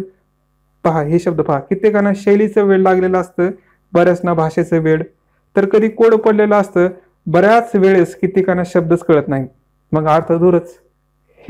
हे पहा, आता तुम्हाला ह्याच्यातले कधी कधी अर्थ समजत नसतील. पहा हे काय काय म्हणतात की कित्येकांना शैलीचं वेळ लागलेलं असतं, तर बऱ्याच जणांना भाषेचं वेळ, तर कधी कोड पडले असतं. ही भाषा कधी आहे किंवा नेमकी काय काय वापरलंय, तर हे भाषेचं वेळ आणि कोड पडलेलं असतं. तर बऱ्याच वेळेस कित्येकांना शब्दाचा अर्थच कळत नाही असं म्हटलं जातं, की बऱ्याच वेळेस कित्येकांना शब्दच कळत नाही, मग अर्थच दूरच. आणि शब्द वाक्य लिखाण पुस्तक कळत नाही, हा बी पुढचं वाक्य पहा महत्वाचं आहे. आणि शब्द वाक्य लिखाण पुस्तक कळत नाही, तर मग संबंध दलित माणूस व त्याची भावभावना कशा करणार, प्रश्न आहे हा. शब्द वाक्य लिखाण पुस्तक कळत नाही, तर मग संबंध दलित माणूस त्यांच्या भावभावना कशा करणार. या फक्त कळल्या त्या दीनदलितांच्या भाग्यविधाता भीमा माऊलींना, परमपूज्य भारतरत्न डॉक्टर बाबासाहेब आंबेडकर यांना. म्हणून तर त्यांनी विषमतेची भिंत मुळातच उकरून काढण्याचा आठोकाठ प्रयत्न केला. मी अनेक शाळा कॉलेजमध्ये गेल्यावर कार्यक्रमापूर्वी नंतर मुलामुलींच्या चिक्कार गर्दी झुंबट उडते मला भेटण्यासाठी, थोडं मला बोलण्यासाठी व स्वाक्षरी घेण्यासाठी. आणि हे कशाचं दोतक आहे, तर भिंत नष्ट करण्याचं. तर पुन्हा ते भेटल्यानंतर काय म्हणतात ते बी म्हटलं जातं पहा, ही बी महत्वाचं आहे. त्यांनी काय म्हटलंय, तुम्ही काय म्हणतात ती हे जे काही आपण आता म्हणणार आहोत ते तुम्ही कन्क्लुजन मध्ये सुद्धा लिहू शकता. पहा काय म्हणतात ते, कित्येक मुलं मुली विशेष करून मुली मला मामा नसल्यामुळे तुम्हाला मामा म्हटलं तर चालेल का, काका मला काका नसल्यामुळे तुम्हाला काका म्हटले तर चालेल का असे विचारतात. ते म्हणतात तर चालेल का असे पत्रातून लिहितात. म्हणून मी त्यांना लिहितो, मला काही म्हटलं तर चालेल, फक्त मला शेवटी माणूस म्हणा असं म्हटलं जातं. पहा हा शब्द तुम्ही शेवटी कन्क्लुजन मध्ये वापरू शकता, की तुम्ही काही म्हटलं तर मला चालेल, पर तुम्ही फक्त मला शेवटी माणूस म्हणा. आणि अशा रीतीने आठवणीचे पक्षी सर्वदूर पाहण्यात खूप मदत झाली. म्हणून जीवनात बहिणीमुळे वारता आलं. म्हणून महाराष्ट्रात गेल्या सर्व शाळा कॉलेज विद्यापीठात माझ्या आईच्या नावाने आणि मातोश्री रमाई आंबेडकर, सावित्रीबाई फुले व ज्ञानेश्वर यांच्या नावाने मराठी विषयात जास्त गुण घेऊन बाहेर पडणाऱ्या मुलीस त्यांनी बक्षिसे दिली असं म्हटलं जातं. आणि त्यापुढचा जो काही भाग आहे तो थोडा त्यांनी एक कृतज्ञता व्यक्त केली आहे, तो महत्वाचा नाही, तो आपण वाचणार नाही. तर पुढचा जो काही प्रस्ताविका आहे ते सुद्धा पाहूया. आता यांची प्रस्ताविका खूप मोठी आहे बरं का, म्हणजे जे काही पहिली आवृत्ती आहे दुसरी आवृत्ती आहे त्याच्यामध्ये म्हणजे ज्या ज्या आवृत्तीमध्ये आपल्याला घेण्यासारखं आहे ते आपण पाहणार आहोत. तर चौथ्या आवृत्तीमध्ये नेमकं त्याच्यामध्ये काही नाही. तर पुढच्या तिसऱ्या आवृत्तीमध्ये थोडंसं जे काही आहे त्याच्यामध्ये ते काय म्हणतात, आठवणीच्या पक्षीने माणसाशी संबंध जोडला, कारण ते माणसाचे असून माणसाच्या संगत करण्याला त्यांना आवडते अशा प्रकारचं म्हटलं जातं. ह्या तिसऱ्या आवृत्तीमध्ये हा एक महत्वाचा पॉईंट आहे की काय म्हणतात, आठवणीचे पक्षी जे काय आहे पक्षीने माणसाशी संबंध जोडला, कारण ते माणसाचे असून माणसाची संगत करण्यात त्याला आवडतं. तर त्यांच्या एक विशेषण तिथे सांगितलं जातं की त्यांना माणसाची जे काही संगत करण्यात त्यांना आवडतं असं म्हटलं जातं. तर या तिसऱ्या आवृत्तीमध्ये जास्त काही नाही, त्यांनी सगळी कृतज्ञता व्यक्त केली आहे. तर तुम्ही मधला भाग नाही वाचला तरी चालेल तुम्हाला, त्याच्यामध्ये तेवढा काही महत्वाचा भाग नाही. त्यानंतर पुढचा जो काही भाग आहे मनोगत, याच्यामध्ये या तुम्ही पेज नंबर 24 वर आलात का. तर पहा तुम्ही आतापासून थोडंसं तुम्हाला समजलं असेल की त्यांचं म्हणणं काय आहे, त्यांनी काय लिहिलं आहे, दुःख काय आहे, त्यांना काय वाटतं, त्यांची आशावादी प्रेरणा कशी आहे, ते कसं जगू पाहत आहात, कसं जीवन संघर्ष केला आहे, त्यांना भेटल्यानंतर मग ते कशी कृतज्ञता व्यक्त करतात, त्यांचा स्वभाव कसा आहे, परिचय कसा आहे, या गोष्टी लिहिल्यानंतर ना तुम्हाला हे पुस्तक समजायला खूप मदत होते. याच्यापुढे आपण विशेष हे स्पष्टपणे ह्या सगळ्या गोष्टी पाहतात. तर ह्याच्यामधला जो काय मनोगत आहे ते पाहू. तिथं पहिले सुरू काय लिहिले पहा, लिहावं असं वाटतं वाटून लिहित राहिलो, लिहावं असं वाटून लिहित राहिलो. तसं मी जास्त काही लिहित नाही, परंतु मला तसा नाद बऱ्याच दिवसांचा आणि एखाद्या गोष्टीचा नाद असला म्हणजे माणूस त्याच्या सारखा ध्यास धरतो व त्यातूनच त्याला आवाज ऐकू येतो. तो त्याच दिशेने जातो व त्याच धडपणे त्याला अंधुक अंधुक का होईना पण वाट गवसते. तसं माझं झालं. तर मी थोडं पटपट वाचेन ते, कारण खूप मोठं आहे हे. तर ते काय म्हणतात की त्यांना लिहायचा नाद नाही, परंतु लिहिताना त्यांनी सुरुवात केली त्यांना वाट गवसते. जीवन म्हटलं की अनेक गोष्टी आल्याच व माणसाला पदोपदी जवळपास अडचणीच्या गोष्टीची गाठ पडत असल्यामुळे अडचणीच्या गोष्टीची गाठ पडत असल्यामुळे तो सदोदित अडचणीतून वर येण्याचा व सुख समाधानाचा विचार करून तो त्या गोष्टी गाठण्याचा कसोशीने प्रयत्न करतो. अर्थात काहींना सुख समाधान विनाप्रयासे मिळत असे लोक म्हणतात व मानतात व ते थोडेफार प्रमाणात खरेही असेल.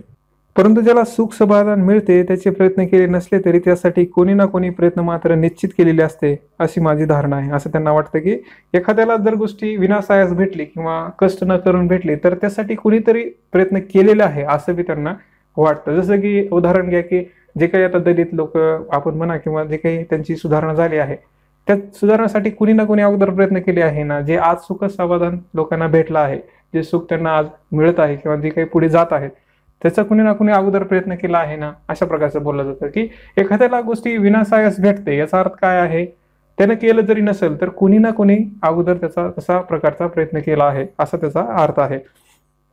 त्यानंतर पुन्हा जीवनाविषयी बोललं जातं पहा. जीवन हा शब्द जीवाशी अत्यंत निकडीचा आहे. निकड्याचा कळतो ना, जवळचा शब्द. जीवन हा शब्द जीवाशी अत्यंत निकडीचा आहे. जिथं जीवन तिथं जीव, जिथं जीवन तिथं जीव आलाच आणि जिथं जीव तिथं जीवन आलंच. जिथं जीवन तिथं जीव आलाच आणि जिथं जीव तिथं जीवन आलं. म्हणजे व्यवसाय परिवर्तन करण्यासाठी केवळ शिक्षण पुरे पडत नाही. पहा, तुम्हाला काही क्वेश्चन आला असेल बघा सोसायटीमध्ये.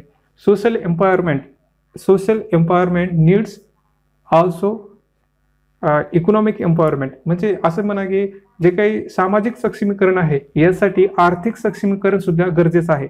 तर इथं बी हे बी तुम्हाला पडतं पहा. आणि उलट बी म्हणू शकता शैक्षणिक तर असा बी क्वेश्चन येऊ शकतो पहा. जे काही शिक्षण आहे किंवा असं बी सामाजिक जे काही सक्षमीकरण आहे त्याच्यामध्ये शिक्षणाचा किती भाग आहे किंवा त्याचं पूर्ण होऊ शकतं का, तुम्हाला असा बी क्वेश्चन येऊ शकतो पहा. इथं काय म्हणतात पहा, व्यावसायिक परिवर्तन करण्यासाठी म्हणजेच व्यवसाय परिवर्तन करण्यासाठी केवळ शिक्षण पुरे पडत नाही तर शिक्षणाबरोबर उद्योगधंदेही वाढावे लागते. म्हणजेच व्यवसाय परिवर्तन करण्यासाठी केवळ शिक्षण पुरे पडत नाही तर शिक्षणाबरोबरच उद्योगधंदे वाढावे लागते. हे उद्योगधंदे काढण्याचे काम शासन आणि भांडवल यांच्याकडे जे करीत असतात. मराठवाड्यातील धनवानांना शेतीतून अफाट पैसा मिळतो म्हणून नवा उद्योगधंदा काढण्याचा मोह होत नाही. आणि दुसरे म्हणजे औद्योगिक वाढ ही सामंतशाही रचनेच्या समाज व्यवस्थेच्या आकृतीबंदीच उद्ध्वस्त करीत असते. म्हणजे ती अगोदरची जी काही परिस्थिती आहे ती सांगत आहेत. म्हणजे एकीकडे भांडवल वाढावे पाहिजे किंवा उद्योगधंदे वाढायला पाहिजेत, परंतु ही जी काही मध्ये अडचणी येत आहेत तर अगोदर हेच लोक होते. तर ते असं थोडक्यात म्हटलं जातं. ते काय म्हणतात की नवा उद्योगधंदा काढण्याचा मोह होत नाही आणि दुसरे म्हणजे औद्योगिक वाढ ही सामंतशाही रचनेच्या समाज व्यवस्थेच्या आकृतीबंदच उद्ध्वस्त करीत असते. नवे वर्ग घडवीत असते. नवे वर्ग वाढले म्हणजे वर्ण व्यवस्था नष्ट होते, सामंत समाज व्यवस्था नष्ट होते. पण असं काही घडलेलं दिसत नाही, हे परिवर्तन आलं नाही. मिलिंदमधले बहुसंख्य विद्यार्थी दलितांतील भूमिहीन समाजातील आई बाप मोल मजुरी करणारे म्हणजे दैन्यदासाच्या चिखलात रुतून बसलेले ही मुले जेव्हा गावी जात तेव्हा तेथील दैन्य, दास्य, अपेक्षा, जातीभेद पाहून दुभंगत. या दोन स्थितीतून परस्पर विरोधी वातावरणातून आधुनिक मिलिंद आणि सामंत समाज रचनेतून या दोन परस्पर विरोधी शक्तीच्या तुलनेतून दलित तरुणाला एकात्मक जाणीव, जीवनाचे सत्य जाणवू लागले. ते कथाकाव्य रूप येऊ लागले. हे कथाकाव्य बीज वाढवण्यासाठी डॉक्टर मना वानखडे, प्रा चिटणीस व त्यांचे सहकारी प्राध्यापक मिलिंद साहित्य सभा कार्यरत होते. आणि मिलिंदने लेखक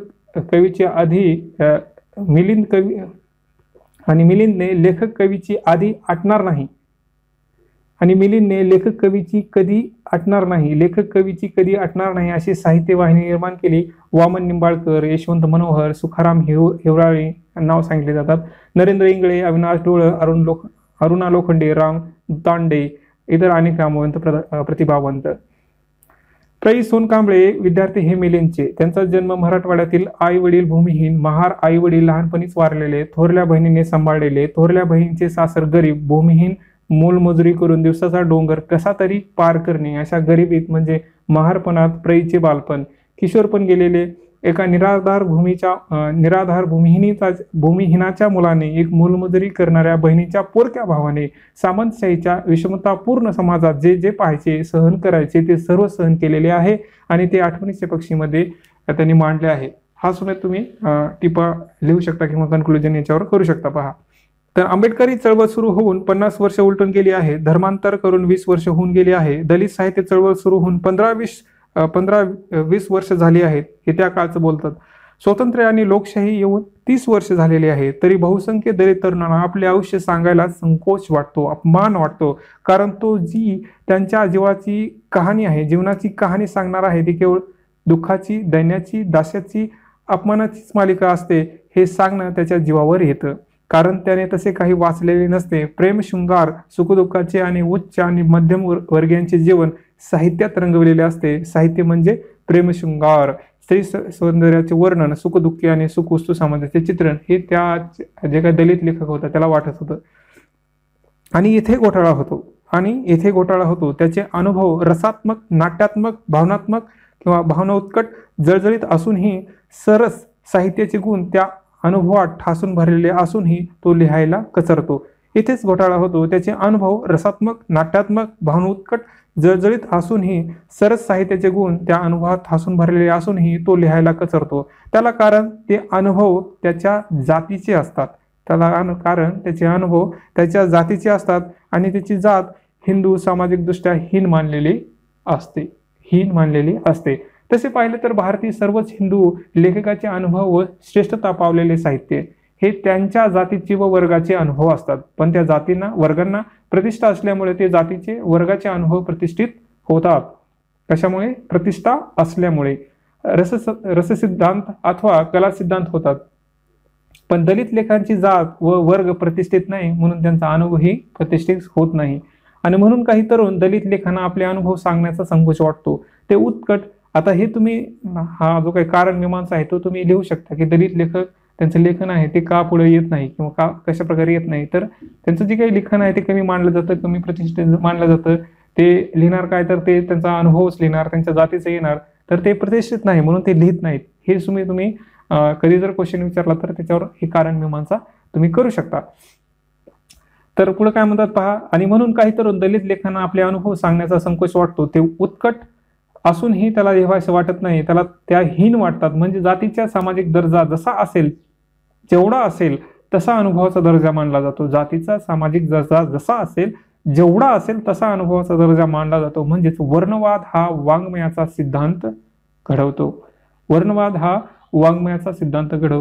पण प्रा. सोनकांबळे यांनी इतर कोणाचीही भीड मुरवत न धरता स्पष्टपणाने आपले आयुष्य सांगितले आहे आणि वर्णव्यवस्थेवर मात केली आहे, ज्यात या वर्गाचे माणसाचे वैचारिक अभिव्यक्तीच्या स्वातंत्र्यावर आक्रमण करीत असते, हे लक्षात ठेवायला हवे. प्रा. सोनकांबळे यांच्या ललित लेखन भूकेची मुख्य भावना आहे. काय भावना आहे? भूकेची मुख्य भावना आहे. आपल्या देशातील वर्णव्यवस्थेने हेतुपूर्वक निर्धन ठेवलेल्या सोयी सवलती नाकारलेल्या जाती मांसभक्षक आहेत. जाती मांसभक्षक म्हणजे ते खाणारे आहेत असं म्हटलं जातं. महाराष्ट्रातील महार मृतमांस खात होते. प्रा. सोनकांबळे यांनी थेटपणाने ते मृतमांस भाषण करण्याचे वास्तव आपल्या लेखनात चित्रित केले आहे. हे सुद्धा तुम्हाला माहित असेल की याच्यामध्ये जे काही उदाहरण आहे ते सगळे त्यांचे काही उदाहरण मृत जे काही माणसं आहेत ते खाणारे किंवा अशा प्रकारचा भाग त्याच्यामध्ये येतो. तर हे धीटपणाने नमूद केले आहे असं म्हटलं जातं. मी आणि माझ्या पिढीतील लेखाने मृतमांस प्रकरणावर लिहिलेले मला आठवत नाही. याला कारण काहींना त्यांचा अनुभव नाही आणि काहींना अनुभव असूनही सामाजिक चळवळीच्या दबावामुळे ते सांगण्याचे धाडस होत नाही, पण ते प्रा.ईने धाडस केले आहे. आंबेडकरी आंदोलनाने अनेक लहान मोठ्या सामाजिक विषयावर चळवळी केली आहे, जसे की जानवे घालणे, जातीचा वेश टाकून देणे, नाव बदलणे, आहार बदलणे, व्यवसाय बदलणे, शिक्षण घेणे, मंदिर प्रवेश, महार वतन, वेड बिगार, एस्करकी, राजकीय आणि धार्मिक, या थोडक्यात म्हणजे जिथे जिथे भेदभाव होतो, ज्यामुळे होतो ते संघर्ष केलेला आहे. मृतभास भक्षणाविरुद्ध मोठी चळवळ झालेली आहे. आंबेडकरी जलसाकारांनी आपल्या कलेद्वारे, कार्यकर्त्यांनी सभा बैठकीद्वारे ती केलेली आहे.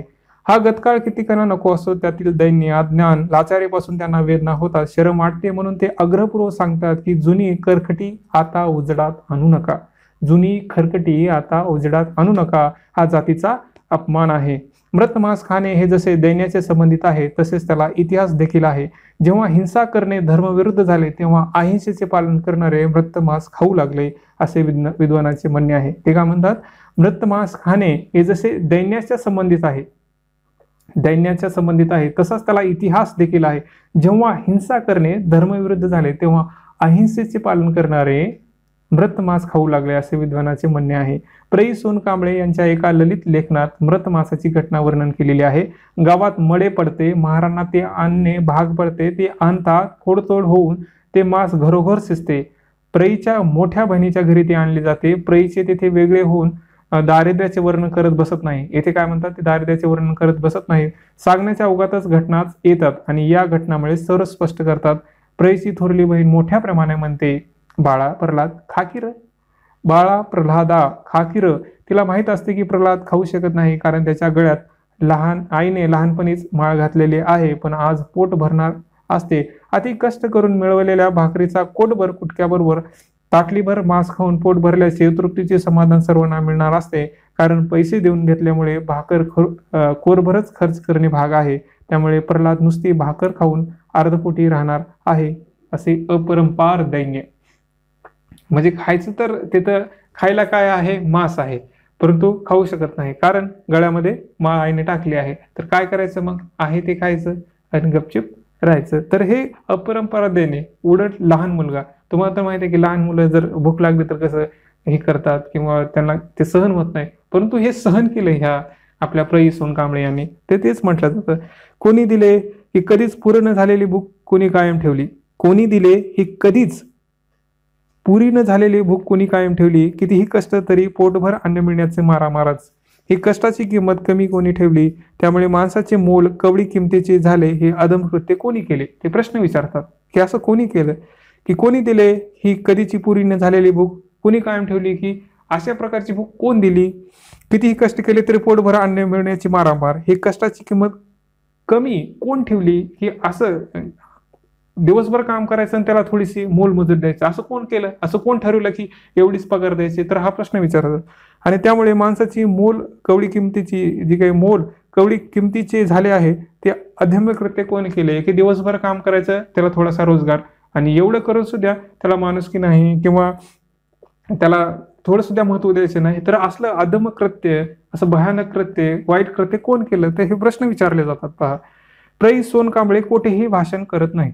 प्रै सोनकांबळे कोठेही भाषण करत नाही, कोठेही थांबून असल्या प्रसंगांना गडद करत नाही, नाट्य निर्माण करत नाही. नाट्याचा रसात्मक स्फोटक अशी कितीतरी घटना त्यांच्या सांगण्यात येतात, पण ते तेथे कलाकुसर करत नाही. ते सरळपणाने, सहजपणाने मांडत जातात. आणि जेव्हा सांगणे संपलेले असते, तेव्हा आपल्या मनाच्या टिकऱ्या उडालेल्या असतात, डोक्याचे प्रश्नाचे वादळ उठलेले असते, वरती तापलेले असतात. आपण विचारतो, असे का? असं का माणूस करतो? तर हे वाचल्यानंतर कळतं. प्रै सोनकांबळे यांचा पहिला लेख प्रकाशित झाला आणि अनेकांना वाटू लागले. मला तरी वाटते मराठी साहित्याचा मला तरी वाटते मराठी साहित्याला जीवन अभिमुख करणारा, स्वदेशी करणारा, युग समान करणारा याचा समर्थ लेखक उदयाला आला. सोनकांबळे दलित जीवनाची आंतररूपे सहजपणे व्यक्त करतात आणि ते करताना किती यातना होतात हे मला एक लेखक म्हणून माहीत आहे. पण प्रै ते सहजपणे सांगून जातात. सांगताना त्यांनी कुठे अधिक उणे केले, कुठे भडक रंग आले आहेत, कुठे रंग कमी केले आहेत असे जाणवत नाही. हा आपला महत्वाचा भाग पहा. कोठे अधिक उणे केले आहे, कोठे भडक रंग भरले आहे, कोठे रंग कमी केले आहेत असे कुठंच जाणवत नाही. ते सर्व पात्राकडे मयाळूपणाने बघतात. त्यांच्या पात्रात कुणी दुष्ट असत नाही, कुणी दुष्ट असत नाही, असे पतितही असत नाही. खरे म्हणजे पात्र महत्वाचे नसतेच, महत्व आहे अनुभवाला, एक लहान मुलाने भोगलेल्या अनुभवाला. तो अनुभव पूर्ण करण्यासाठी पात्रे असतातच, पण त्याचा नामोल्लेख किंवा नाती नसतातच. तर घटनेच्या ओघात त्यांचा स्वभावही स्पष्ट होतात. परंतु ही माणसे दुष्ट नसतात, नीच नसतात, गरिबीमुळे ती अधीम नसतात, तशी श्रीमंतीमुळे अन्यायी अत्याचारी झालेली वाटत नाही. असे का व्हावे हे लेख वाचल्यानंतर कळतं असं म्हटलं जातं. हे लिहिणारे थोडं म्हणजे टिप्पणी करणारे आहेत, ते काय म्हणतात आणखी एकदा वाचू पहा, हा महत्वाचा भाग आहे. सोनकांबळे दलित जीवनाची आंतररूपे सहज व्यक्त करतात. सोनकांबळे जीवनाची आंतररूपे सहज व्यक्त करतात आणि ते करताना किती यातना होतात हे मला एक लेखक म्हणून माहीत आहे. प्रई ते सहजपणे सांगतात. सांगताना त्यांना कधी कुठे उणे केले नाही, कुठे भडक रंग भरलेले आहेत, कुठे रंग कमी केलेले आहेत असे जाणवत नाही. ते सर्व पात्राकडे मयाळूपणाने बघतात. त्यांच्या पात्रात कुणी दुष्ट असत नाही, तसेच पतितही असत नाही. खरे म्हणजे पात्र महत्वाचे नसतेच, महत्व आहे अनुभवाला, एक लहान मुलाने भोगलेल्या अनुभवाला. तो अनुभव पूर्ण करण्यासाठी ते पात्र असतात, पण त्याचा नाम उल्लेख किंवा नाती नसतातच. तर घटनेच्या ओघात त्यांचे स्वभावही स्पष्ट होतात. परंतु ही माणसे दुष्ट नसतात, नीच नसतात, गरिबीमुळे ती अधम नसतात, तसेच श्रीमंतीमुळे अन्यायी अत्याचारी झालेले वाटत नाही. असे का व्हावे? तर हा जो काही मुद्दा आहे ना, पेज नंबर 39 वरला 9वा भाग जो आहे ना, तो तुम्ही पाठ करून ठेवा. हा महत्वाचा भाग पाठच करून ठेवा त्या, म्हणजे तो तुम्हाला प्रस्तावना म्हणा किंवा मध्ये कुठेही लिहिता येईल यांच्याबद्दल. तर हा भाग महत्वाचा आहे. तर याचे एक उत्तर हे संभवते तेही की लेखक प्रचारक नाही, तो फक्त अनुभव सांगतो आहे. त्याचे एक उत्तर असे संभवते, म्हणजे एवढं जे त्यांनी सांगितलं आहे की असं का वाटतं की यांचे लेखक अशा प्रकारे का वाटत नाही की ते दुष्ट आहे किंवा एका मनाची कुचंबना करतात, अशा प्रकारे का वाटत नाही. तर ते काय म्हणतात की हे जे काही लेखन आहे हे प्रचारक नाही, त्याचं तो जो काही लेखक आहे तो अनुभव सांगतो आहे. मराठीतील ग्रामीण आणि दलित कथेत जे दैन्य दुःख व्यक्तवलेले असते, मराठीतील ग्रामीण आणि दलित कथेत जे दैन्य दुःख व्यक्तवले असते तेच प्र. सोनकांबळेही सांगत असतात. पण या लेखकांच्या लेखनातून वाचकावर परिणाम करण्याचा प्रयत्न दिसतो, म्हणून पात्रांना रंग, रूप, स्वभाव मिळतात. त्यासाठी भाषेचे अलंकार येतात. ते काय म्हणतात, काही लोक काय करतात माहितीये का, एखाद्या वाचकाला किंवा आपण जर पुस्तक वाचत आहोत तर त्याला ते आवडावं, आकर्षक वाटावं, त्या अनुषंगाने ते दुःख व्यक्त केलेलं असतं, दैन्य व्यक्त केलेलं असतं किंवा त्या पात्रांना रंग, रूप, स्वभाव दिलेला असतो. परंतु अशा प्रकारचा भाग ह्या प्र. सोनकांबळे यांच्या लेखनात येत नाही. ते लेखनावर टीकाकार करत नाहीत किंवा लेखकावर काही सांगत नाहीत, तर ते अनुभवलेले जीवन पुढे सांगत आहेत अशा प्रकारचं म्हटलं जातं. हा थोडासा वेगळापणा अगोदरच्या लेखनामध्ये आणि यांच्या लेखनामध्ये. पण कलाशास्त्राच्या नियमांपासून लिहिलेली कलाकृती एवढेच हे सहज सांगणे परिणाम करत असते. तहान लागली म्हणून लहानगा प्रल्हाद एका खड्ड्यातले साचलेले पाणी पित असतो. तहान लागली म्हणून लहानगा प्रल्हाद एका खड्ड्यातले साचलेले पाणी पित असतो. कोणी पाहिल की काय हे भीती त्यांच्या मनात असते. तो महार आहे ना जिथे सवर्णाची पुरं पाणी पितात, ते पाणी पिऊन तो बाटवीत होता. आणि पाणी पित असताना एक शेतकरी येतो, रोखतो, सांगतो असं करू नको, पाणी बाटू नको, मार पडल. दुसरी घटना आहे, मित्राचा निरोप घेऊन तो गावी त्याच्या घराकडे निघालेला असतो. मित्राची बहीण नांदायला निघालेली असते. महार आडवा आला, अशुभ आडवे आले असे वाटून सर्वांचे वाईट वाटते आणि पाऊस आणि पूर आडवा येऊन त्या मुलीचे सासरे जाणेही रद्द होते. तर हा त्याच्यातले प्रसंग त्यांनी सांगितले आहेत. त्यानंतर प्र. हे अस्पृश्यतेच्या अशा आठवणीने सहजपणे सांगतात. त्याच्यातली संघर्ष वाढवत नाही, कारण त्यावेळी तो संघर्ष नसतोच. जे येईल ते सहन केलं पाहिजे, म्हणून असं त्यांचं मत आहे, जे येईल ते सहन केलं पाहिजे. भूक लागली की लहानगा प्रल्हाद गळगळा पोटभर पाणी पिऊन पोट भरून घेतो, पण भूक पोटात कायमची आहे. ती भागवण्यासाठी तो मोठ्या बहिणीकडे वाटेल ती कष्टाची कामे करतो. रानावनातून काही आणून पाटील ब्राह्मणाच्या घरी देतो आणि भाकर मागतो, पण त्याला कुणीच पोटभर देत नाही आणि ही भूक कधीच भागतच नाही. परीक्षा द्यायला मोठ्या गावात गेलेला प्रल्हाद भूक भागवण्यासाठी संडासच्या मागे जाऊन तो शिळे कुटके चोरून खातो. झोपेसाठी गोठा मिळतो. झोपेसाठी गोठा माहित नाही, गाई गुरं असतात तो गोठा. झोपेसाठी गोठा मिळतो. गुरांच्या गोठ्यांच्या जवळ झोपावे लागते. या पशुवर बसणारे गोमाशाचे चावे सहन करावे लागतात आणि त्वचारोग सहन करावे लागतात.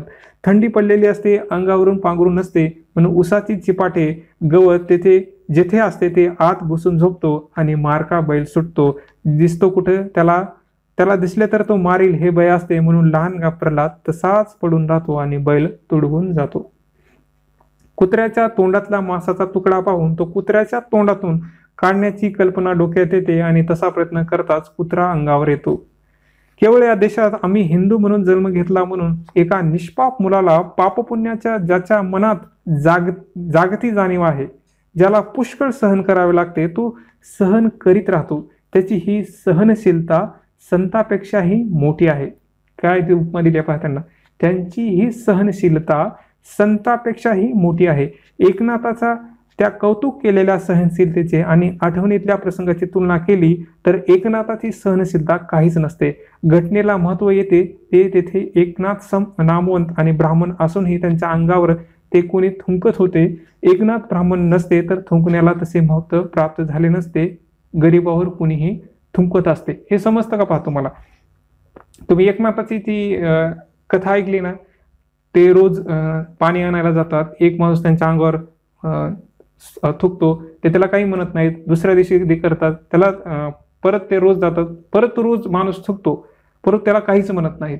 तिथं ते असं म्हटलं जातं, त्याचं उदाहरण देऊन असं म्हटलं जातं की ते संत एकनाथ ते कोण होते? एक ब्राह्मण होते. ब्राह्मणावर थुंकलं म्हणून त्याला एवढी महती आली, त्या घटनेला इतकं महत्व आलं. पहा उदाहरण समजा काय म्हणतात ते, की ब्राह्मणाच्या अंगावर थुंकलं म्हणून इतकं मोठं उदाहरण आलं, परंतु गरीबाच्या अंगावर तर कोणीही थुंकत असतं. तर ही काय म्हणतात, हे याला काय म्हणावं आपण आता या गोष्टीला? पहा की गरीबाच्या अंगावर कोणीही थुंकत असतं. त्यांनी कसं उदाहरण, किती मस्त उदाहरण आहे पहा. ब्राह्मणाच्या अंगावर एकदा थुकलं म्हणून त्याला कितीतरी घटना किंवा आता वस्तूर कितीतरी महत्व आहे त्या घटनेला, म्हणजे ते नीतीच्या बाबतीने पाहिलं जातं किंवा इतर गोष्टीचा. परंतु गरीबावर तर रोजच थुकतात, त्यांना कोणी विचारतं का? तर हा एक आपल्या हिंदू समाजामधला किंवा हिंदू जन्मलेले जे काही लोक आहेत त्यांच्याबद्दल हा विरोधाभास सांगितला जातो की एकीकडे ब्राह्मणाला एकाच घटनेला कितीतरी पटीने महत्व आहे, परंतु रोज घटना प्रत्येक दिवशी प्रत्येक क्षणाला रोज घडते त्याला काहीच महत्व नाही. तर हा विरोधाभास इथं त्यांनी सांगितला आहे, तो तुम्ही नमूद करू शकता. पहा, पोटात सतत भूक आहे आणि बहीण मटण खाण्याचा आग्रह करते. पोटात सतत भूक आहे आणि बहीण मटण खाण्याचा आग्रह करते, पण लहान प्रल्हाद गळ्यात माळ आहे म्हणून नाकारतो, भूक सहन करतो. हा प्रकार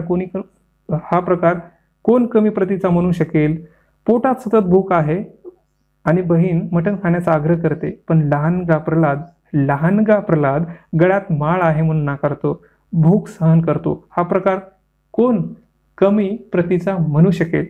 हा मस्त आहे. आठवणीच्या पक्षीमध्ये कथानायकाला अनंत यातना सहन कराव्या लागतात. आठवणीच्या पक्षीमध्ये कथानायकाला अनंत यातना सहन कराव्या लागतात, तो त्या सहन करतो. या यातनेचे स्वरूप दुहेरी आहे. गरिबी आहे आणि अस्पृश्यता आहे, हे दुसरे कारण आहे.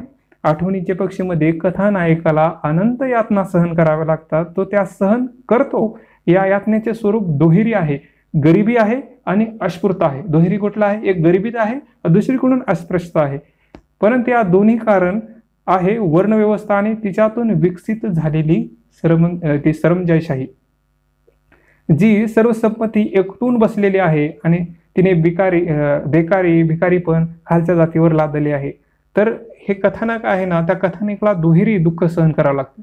एका साईडनं गरिबी आहे, दुसऱ्या साईडनं अस्पृश्यता आहे. आणि ही अस्पृश्यता जी काय आहे त्याच्यामध्ये जी काही वर्णव्यवस्था आहे किंवा जी ही सामंतशाही आहे, या सामंतशाहीनं एकटून जी काही संपत्ती आहे ती स्वतःकडे घेतली आहे. त्याच्यामुळं भिकारीपण या सगळ्या गोष्टी खालच्या वर्गावर लादलेल्या आहे, असं मी इथं या कथनेबद्दल जे काही म्हटलं जातं काय म्हणतात त्याला इंटरप्रिटेशन केलं जातं. तर अशा प्रकारचा भाग आहे. जसं तुम्हाला अगोदर म्हटलं की या कहाण्यावर आपण खूप साऱ्या गोष्टी याचं प्रतिपादन करू शकतो म्हणा किंवा याला इंटरप्रेट करू शकतो असं. त्याच्यामुळे तुम्हाला पहिले सुरू म्हटलं की आतला जो काही भाग आहे तो आपल्या अभ्यासाच्या दृष्टीने घ्या. तर थोडंच राहिले आता. तर पहा, उच्च वर्णातील मुलावर देखील अशी गरिबी असू शकते. तो प्रल्हाद सारख्या उत्कृष्ट गुणाचा असेल तर माधुकरी मागून शिकू शकतो. जर अशी गरिबी असेल समजा उच्चवर्णीय मुलामध्ये, तो जो काही माधुकरी म्हणतो ना आपण, जे काही मागितले जाते ब्राह्मण. तू माधुकरी मागून शिकू शकतो, मान सन्मान मिळू शकतो, पण दलित मुलाला प्रल्हाद सारखे उत्कृष्ट गुण असून सुद्धा आपले नशीब काढणे अवघड आहे. पहा विरोधाभास काय आहे. जर गरिबी ब्राह्मणामध्ये बी असेल आणि दलितामध्ये बी असेल तर फरक काय आहे. ब्राह्मण मुलगा हा माधुकरी मागून तो आपले जे काही गोष्टी आहेत तो सहन करू शकतो किंवा शिकू शकतो, पुढे जाऊ शकतो. त्याच्या उत्कृष्ट गुणामुळे त्याला मान सन्मान आणि जे काही पाहिजे ते मिळू शकतं. परंतु दलितामध्ये असं नाही. त्याला तर भाकर बी नाही, जेवण बी नाही, काहीच नाही. मग त्याच्याकडे उत्कृष्ट गुण असताना सुद्धा, हा पॉइंट महत्वाचा आहे की उत्कृष्ट गुण असताना सुद्धा त्याला तो काही जे मिळायला पाहिजे, जे काही मान मिळायला पाहिजे तो मिळत नाही. हा इथं त्यांनी एक कारण सांगितलंय. दोघांमध्ये भेद म्हणजे गरिबी असू द्या, दोघांमध्ये बी आहे, परंतु तरी बी भेद आहे.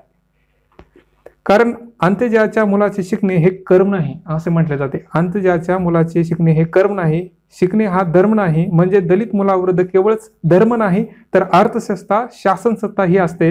म्हणजे सर्वच प्रतिकूल असते. पण ज्याच्या वर्णाच्या मुलाची गरिबी असली तरी त्याला गुणाच्या जोरावर पुढे जाता येत नाही. दलित मुलाविरुद्ध धर्मच नाही तर अर्थसत्ता आणि शासनसत्ता हे सुद्धा काम करत नाहीत असं मी म्हटलं जातं. आणि तेच दुसऱ्या दृष्टीनं त्या ब्राह्मणाच्या मुलावर सुद्धा ते चांगल्या पद्धतीने कामाला येतात.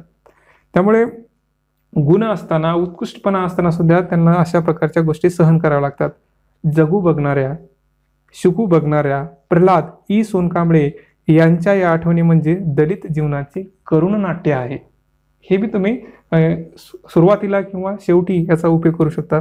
जगू बघणाऱ्या, शिकू बघणाऱ्या प्रल्हाद ई सोनकांबळे यांच्या या आठवणी म्हणजे दलित जीवनाचे करुण नाट्य आहे. आता याचं सगळं जे काही आपण म्हटलं ते सगळं भाग पहिले सुरू आपण सांगितले. पहा, दोन लोकांमध्ये कसा फरक आहे, दोन जातीमध्ये कसा फरक आहे, गरिबी असेल तरी कसा फरक येतो, जे काही सामंतशाही आहे त्याचबरोबर जे काही गरिबी आहे याच्यामध्ये कसा फरक आहे हे तुम्हाला समजलं असेल. असा ह्या शब्दाचा अर्थ जगू बघणाऱ्या, शिकू बघणाऱ्या प्रल्हाद ई सोनकांबळे यांच्या आठवणी म्हणजे दलित जीवनाचे करुण नाट्य आहे. यातील कारुण्य जागतिक स्वरूपाचे आहे. त्यांचे जीवन जगातील अनेक थोर लेखकांनी रंगवले आहे. ऑलिव्हर ट्विस्ट, गोरकीचे माझे बालपण याच उदाहरण आपल्याला घेता येईल.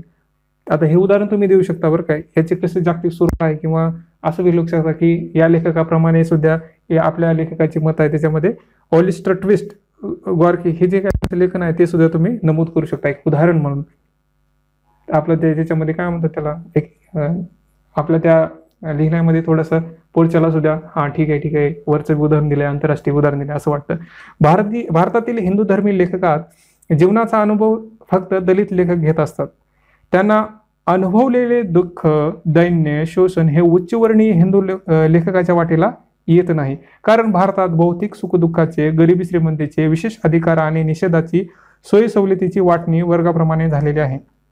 भारतातील बरेचसे लेखक हे हिंदू आहेत आणि उच्च वर्गातील आहेत. याचा अनुभव हा त्यांच्या जातीचा अनुभव असतो. भारतातील बरेचसे लेखक हे हिंदू आहेत आणि उच्च वर्गातील आहेत.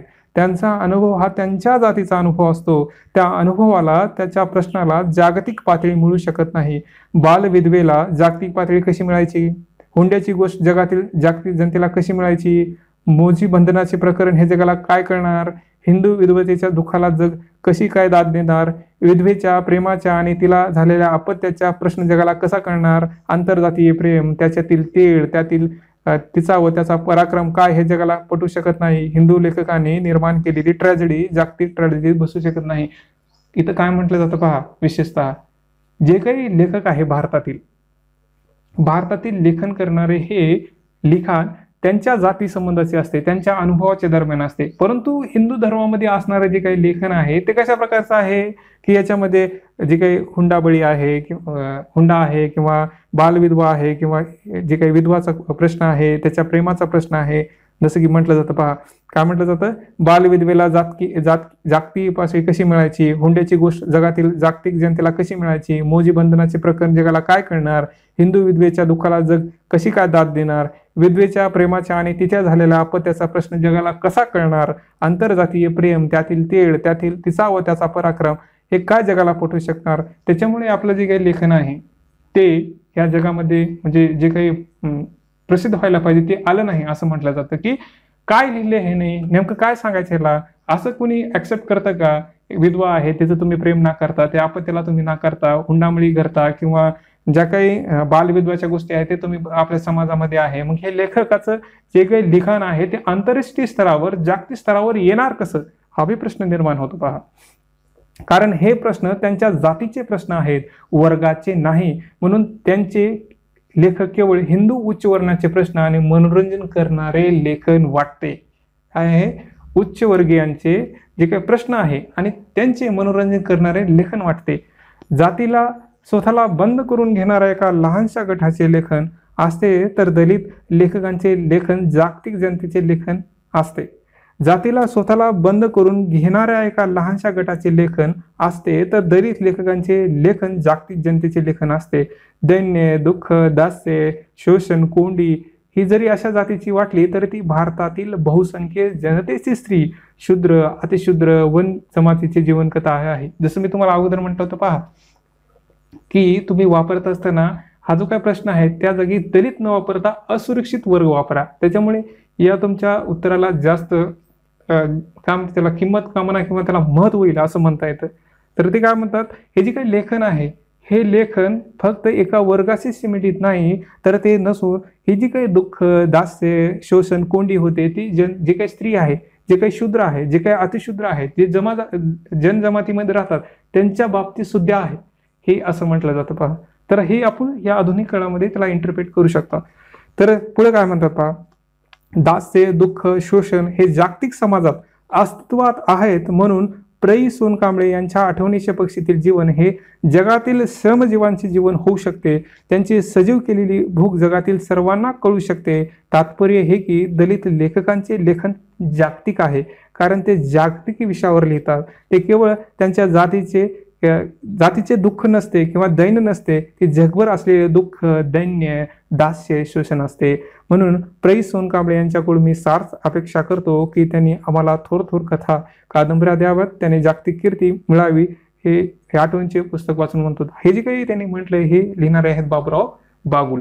तर आता एक वेळेस पहा काय म्हणतात ते, जे काही तुम्हाला अगोदरचं मी लेखन सांगितलं की भारतातले जे काही उच्चवर्णीय आहेत किंवा उच्चवर्गीय आहे त्यांनी लेखन काय केलं की त्यांच्या जातीचं केलं. तर त्यांच्या जातीचं जे काही लेखन आहे, हुंडाबळी असेल, विधवाचा प्रश्न असेल, त्याला जे काही मुलगा आहे त्याला ते घेत नाहीत किंवा त्यांच्यावर जे काही अन्याय करतात, शोषण करतात किंवा आणखी प्रकारचे जे काही आंतरजातीय प्रेम आहे यांना मानत नाहीत. मग हा जो काही प्रश्न आहे कुणाचा आहे, कमी लोकांचा, कमी वर्गाचा. आणि या कमी वर्गाच्या लोकांमुळे या लेखनाला जागतिक प्राप्ती कशी मिळेल का, नाही मिळणार. आणि उलट जर दुसरीकडे पाहिलं, हे जे काही दलितांचं जीवन आहे त्याच्यातलं काही जे दैन्य आहे, दुःख आहे, दास्य आहे, शोषण आहे, हे जे लेखन आहे ते दलिताचंच नाही, जगातील असणाऱ्या प्रत्येक असुरक्षित स्त्रीचं, शूद्राचं, अतिशूद्राचं, त्याच प्रकारे जे काही देशातील लोक राहतात त्या सगळ्यांचं एक दुःख आहे, दैन्य आहे. आणि हे या पुस्तकाच्या बाबतीत त्यांनी सजीव केलं आहे असं म्हटलं जातं. त्यामुळे हे जागतिक दर्जाचं लेखन आहे असं म्हटलं जातं. कळलं ना तुम्हाला? याचा जो काही दुःख आहे ते दुःख, दैन्य, दारिद्र्य ह्याला जागतिक मान्यता आहे किंवा हे जगामध्ये सगळीकडेच आहे, त्यामुळे याला मान्यता आहे. परंतु दुसरं जो काही वर्ग आहे तर एकाच वर्गाचा प्रश्न आहे, त्याच्यामुळे त्याला जास्त त्याचा उल्लेख होत नाही असं बी म्हटलं जातं. तर अशा प्रकारची ही प्रस्तावना आहे.